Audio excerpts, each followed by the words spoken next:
Normally you go around more interested in your own thoughts and ideas. And you're locked in your head, and it's like a record, like in the old vinyl days, going around and round and round the same grooves, right? You need to switch it around. And you need to tell yourself, the other person is more interesting than me. Their life, their thoughts, their ideas, it's like an undiscovered world. It's like going to Tahiti or something and visiting another culture. They have experiences you've never had. They have a world that's not your world. It's fascinating. They're like a character in a movie. I want to understand it.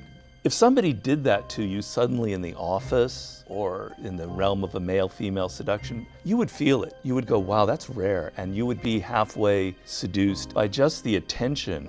Okay, so the main thing is get them to talk about their childhood. Obviously, don't go, tell me about your father. Just get them to talk about their early life without being, too inquisitive, without making it clear that that's what you're doing. Everyone has this kind of emotional attachment to their experiences as a child, to where they grew up, to their parents, to their family, to their earliest friends.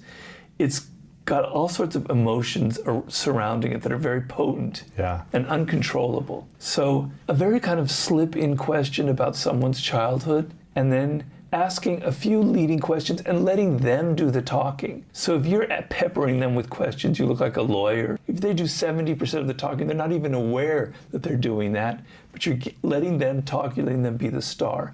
But you find a foothold into what excites them, and you get them to talk and open up about their childhood, and then occasionally a question, and then occasionally you go into your own life to sort of show, oh yeah, you had that, I had something very kind of similar.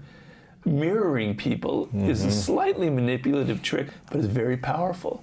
They start telling you things about their childhood that are powerful, and you go, yeah, I had something very similar, and you probably have had something similar. Yeah. That's a really potent way of connecting to people. But you've got to be subtle. It's an art to getting people to talk and open up, to finding that thing that lights their face up, that gets them excited, If you touch upon a subject and you see that they get nervous or they laugh a lot, they're very excited, just put that in your little index there and go and return to it. Know you've hit upon a chord, a subject that either excites them or gives them like fear or whatever.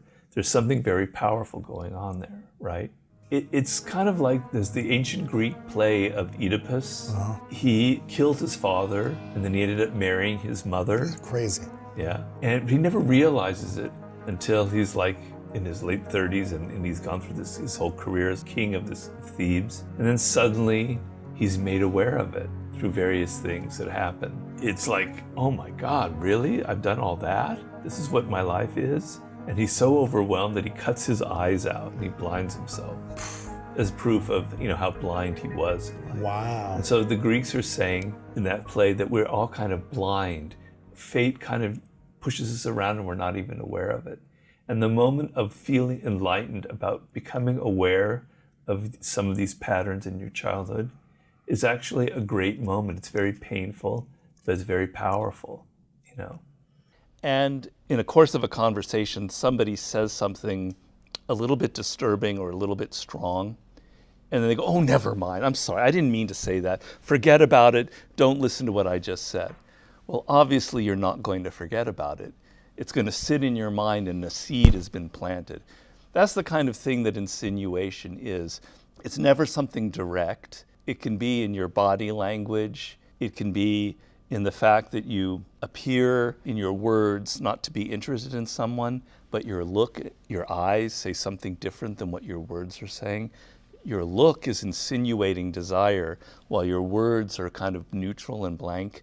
It's the art of planting seeds in a person's mind, where they go home after they met you, and they think, what did he say there? What did he mean? What was that gesture? If you get people to think about you when they go home, you're halfway towards a seduction, because your spirit has entered their mind and now they're thinking about what you said, about what you did. And we all have anti-seductive tendencies, talking too much, preaching, judging people, being sort of brutal with them, being in a hurry, not listening. If you can just eliminate these anti-seductive tendencies, you're going to go a long way to improving your social interactions.